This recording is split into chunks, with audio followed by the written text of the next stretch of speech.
megalayapost.news.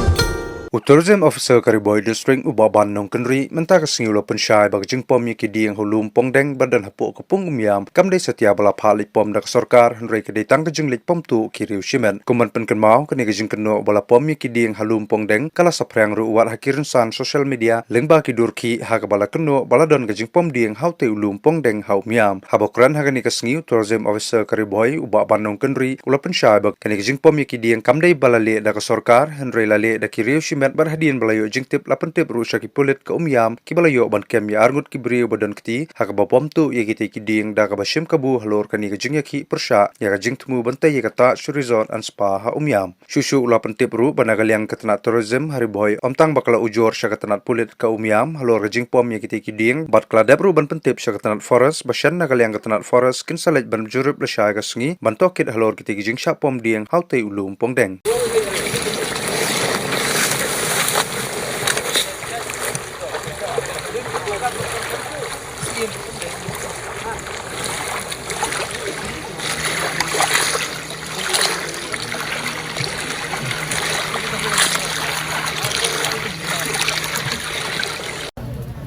Sebulan pasti jelas nanggung bangun tidak semua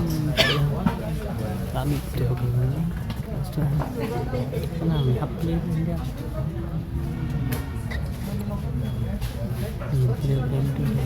kebetulan saya ini mah kalau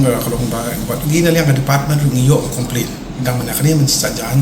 yang ngiyok phone street manager bagi dan beliau di bawah Sepok Island ban pemdieng tinggi buat hingga lah pentip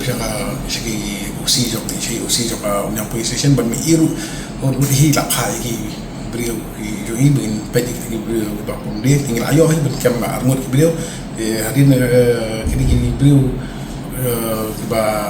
beliau sibat hi bawan ban pom hadin bala ayap yo itu jing jo tu hadin beliau bagi obat ni pun pelajang obat la saya kesini kontan kajing mulai token yang forest department tu sini sepuluh pun yang ya kat kajing tu tidak kio obat no sampai ada kio obat or shopping misalnya begini kemudian rabun tambah mata kadang ya ke inquiry ni boleh benar yang forest department kena mi la saya kesini pengen lepet kita ki dia lapor